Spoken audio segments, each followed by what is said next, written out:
Yes, good afternoon once again. It is another bright day.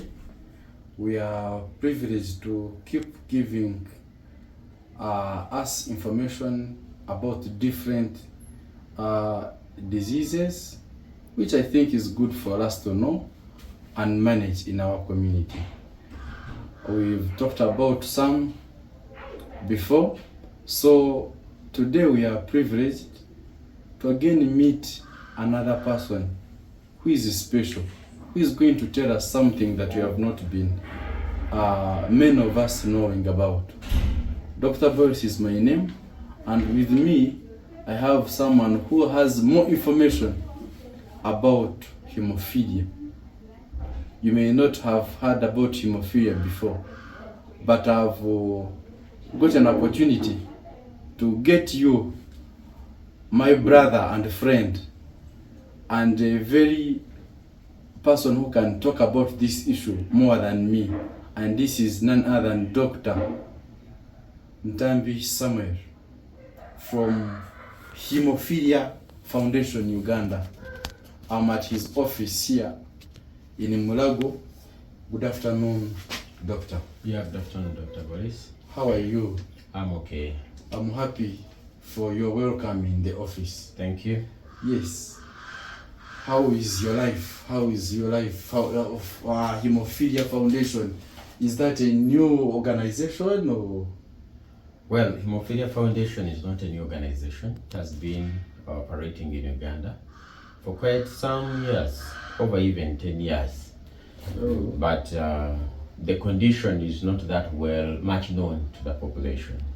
Okay. That's why some people may think it's a new organization that has been here for quite a long time. Oh. Yes. Yes. Okay, what is hemophilia? Hemophilia is Do we have some people in Uganda with hemophilia? Yeah, quite or in many. East Africa?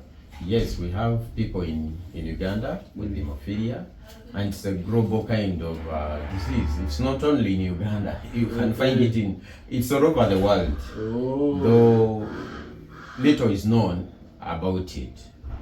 However, hemophilia, to say it in simple terms, it is a bleeding disorder. Oh, bleeding. Bleeding disorder.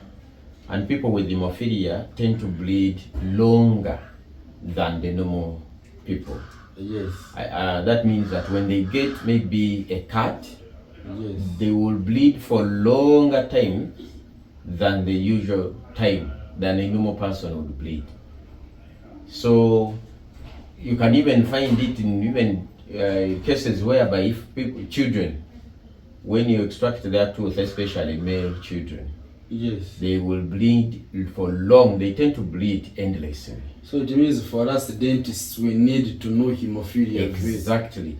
A dentist must actually take good history about the family bleeding tendencies before they even attempt to extract a tooth, especially for male children.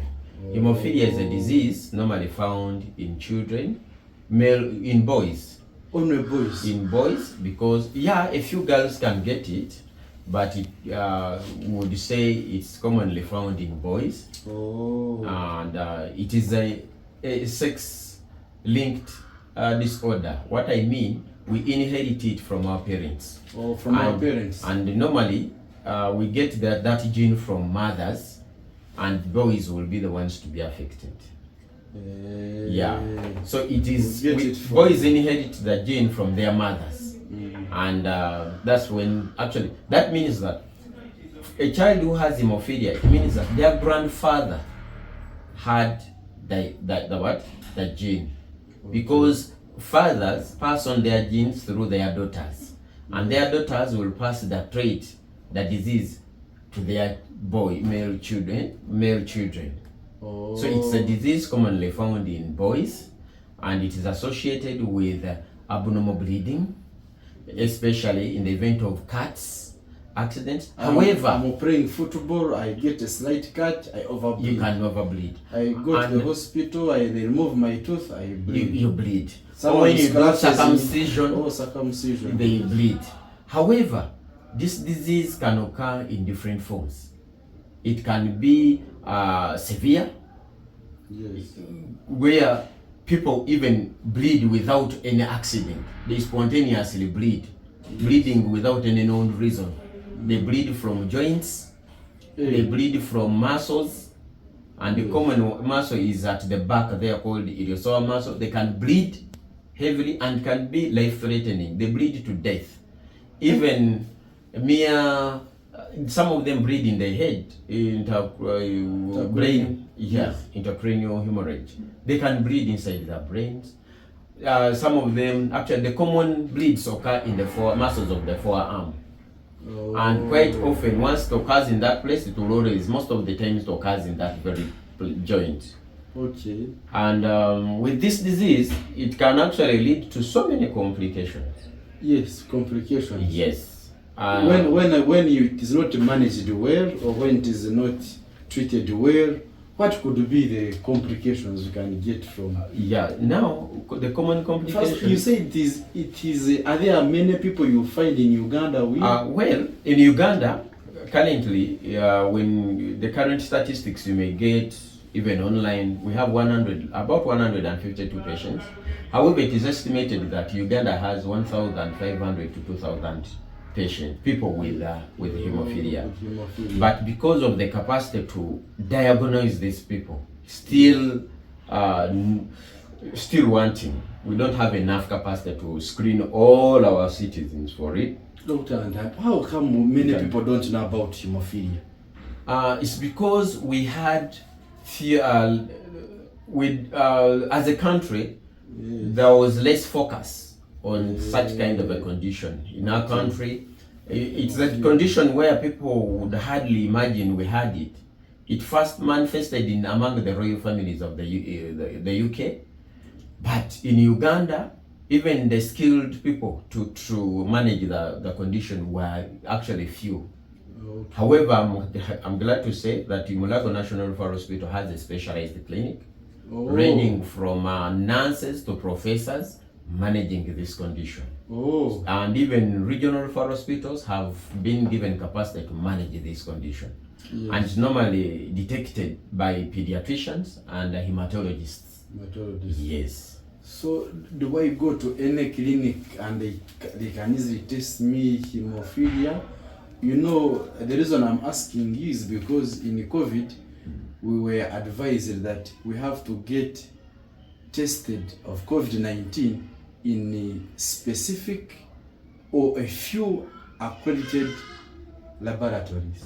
Or where maybe the laboratory officers there can be having skills to detect this disease. So for hemophilia, can I go anywhere to see if I have hemophilia, or what would be your professional advice? One, any health worker who has undergone training in screening and diagnosis of this disease can easily tell you that you are likely to have hemophilia. How do we diagnose this? We begin by taking history, family history of abnormal bleeding. People may have abnormal bleeding tendencies. Actually, be it female, they may go into their menstrual periods and they bleed for long. That normally female who are carriers of this may also tend to bleed more. However, for male children, we tend to ask for family sort of bleeding. If they are circumcised, how the tendency, did they ever bleed abnormally longer, or during tooth extraction? How was it? Do they have bruises on the skin? Do they have joint swellings, painful swellings? Because once they bleed into the joints tend to swell and become painful, and if not managed, they become deformed. It causes deformity of joints. Yes. So a number of things from clinical assessment, history, you can tell. Other than that, the definitive diagnosis is made by the laboratory. In the laboratory, in our country, you must have a lab that is in position to do coagulation studies. The lab that has capacity to do a good coagulation profile can be in position to tell Coagulation you. seems to be like clotting. Yeah, coagulation means blood. Yeah, it is to do with clotting. Clotting. Yeah, measurement, telling how this blood clots. Oh. Just to remind you that people with hemophilia, to know what causes this abnormal bleeding, the people with hemophilia have, they lack a certain protein called protein factors.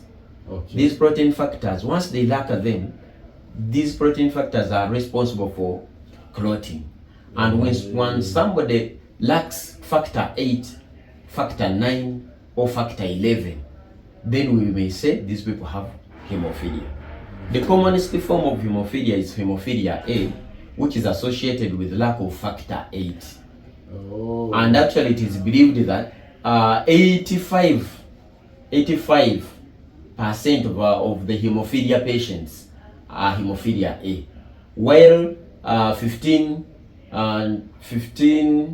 to 20 are patients with hemophilia B. And hemophilia B are those patients who lack factor 9. There is another rare type of hemophilia which we would call hemophilia C. It's a deficiency of factor 11. It's a rare one, but the commonest we find in Uganda is factor 8 and factor 9. Actually, it is believed, statistics has it that 1 in 5,000 patients, 1 to 5,000 what patient is a what hemophilia. Like among these male children, one person actually in 1,000 globally, he has hemophilia. However, among these hemophiliacs, 1 in 5,000 male has what? Hemophilia. Do you get that? Yes. Yes. So, however, in Uganda, I told you, we estimate about 1,000 to 5,000 patients in total with hemophilia. Okay. Yes. That is very interesting. Now, you have told me it is hereditary. Yes. You told me how it is presenting, especially bleeding. Does it cause any pain? Do I have to have any pain anywhere to know that I'm having? Well, now that depends. I will say hemophilia is associated with the pain, Yes. but that pain example, comes as a if I result have of which part of the body has had an abnormal bleed. Some people can bleed inside the abdomen, so you'll have abdominal pain. Okay. There are some people bleeding within the joints. You'll have joint pains and even swollen joint pains. Some people can bleed under the muscle. You'll say muscle swollen and bleed as a result of the hemorrhage inside. We call them hematomas. Bleeds under the what? The skin or in the muscle. Yes. Yes. In severe cases, we may get bleeds within the brain, and quite often, surgeons have encountered this condition. After surgery, one tends to bleed abnormally, endlessly. So it's a call to health workers to be vigilant of this condition. In the event that they find unusual bleeding, in especially male children or male gender, they should try to rule out the possibility of bleeding disorders like hemophilia. Thank you, doctor, for this information. We are still with the Dr. Ntambi Samuel from Haemophilia Foundation, Uganda. Dr. Sam, you are still telling me about the complications. Yeah. Suppose I don't get proper treatment from or better diagnosis from these people who are specialized in this. What are the complications I'm likely to get? Yeah. Actually, once a hemophilia child or patient doesn't get a correct treatment, one, they are likely, it depends even on the severity of their hemophilia. Some die. Most of them die if it is severe hemophilia. They can die. Other than that, they normally get joint deformities. Somebody who was born walking normally, eventually they become disabled. Their joints get disabled, and that's a common complication of our patients with hemophilia. Joint deformities, they lose their even employment because they progressively, the deformities worsen over time as long as it is not managed. Okay. Yes. That is the major complication. Otherwise, now there is hemorrhage, they lose blood, they become anemic, and eventually they die. Oh, sorry. So someone who is hemophilic, you call it hemophilic, how is he supposed to do? Yeah. Yes. How is he supposed to live? Yes. One, we actually try to educate our parents and patients on things that are likely to predispose them to accidents and eventually leads to bleeding.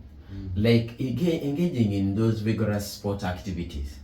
Children are always told never to engage in such activities.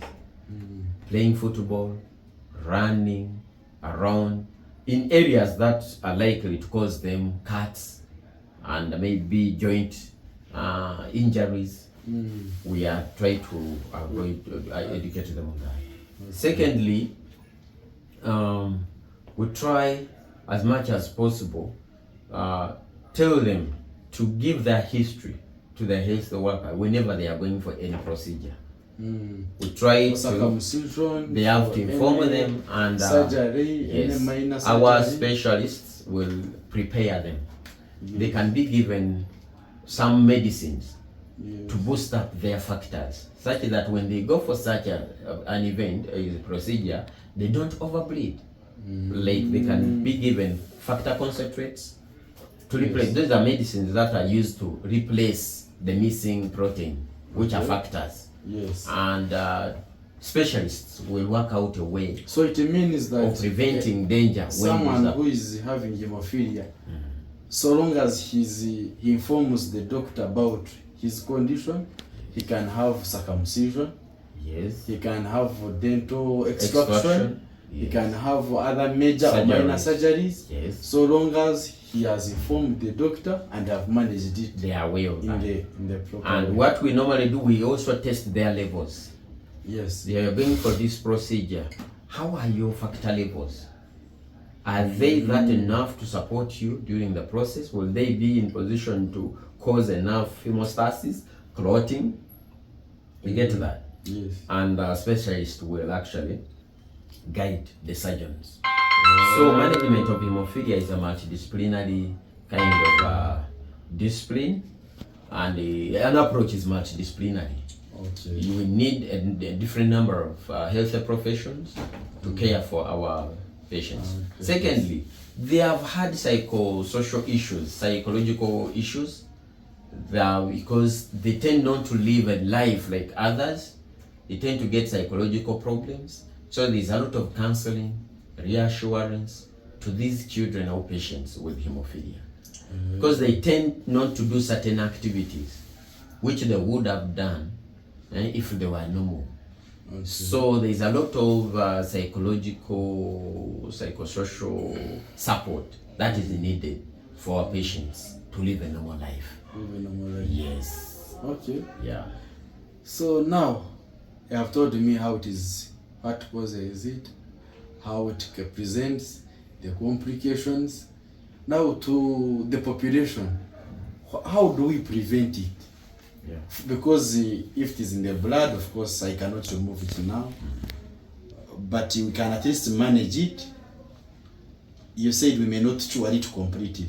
Yeah, actually, currently, there is no cure for hemophilia. However, studies, advanced studies, have it that they have tried to do modern treatment approaches that almost cause or cure the condition, like gene therapy and other things. Those ones are not yet here in Uganda, but currently we just do manage them.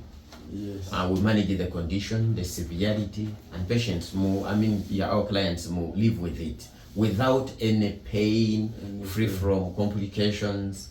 They live a normal life. They live a normal life. So prevention, how do we prevent it? I wouldn't say there is a way you can prevent it unless you know the family history and you do genotyping, which is hard for our population. Yeah, these are tests you cannot easily do. Yes. To find out that. So if there was a possibility of you identifying a woman who is a carrier for that trait, maybe there you would prevent it. Yes. Yes. But that is a very expensive test, and you do not have capacity to screen out for that. Yes. So I wouldn't. Oh, so it means most of us in our population in developing countries and developed countries, we are likely to have it when we are not aware. The moment you get married to a woman who is a carrier, you will actually, she will give birth to 50% chances that the children will have, the male children will have hemophilia. Okay. Yes. Dr. Ntambi, thank you so much for this information. I'm sure people have benefited from it. Maybe you can give us a last word. You think we may need to wrap up hemophilia as we end this program? Yeah, thank you so much. I would like to encourage our viewers that let parents be vigilant of their children, those who have bleeding abnormalities, be it female children who have abnormal bleeding tendencies. They should actually seek help from specialized clinics. Mulago National Referral Hospital has a hemophilia clinic with specialists with all the knowledge and what it takes to screen and manage people with bleeding tendencies. Mulago Hospital has a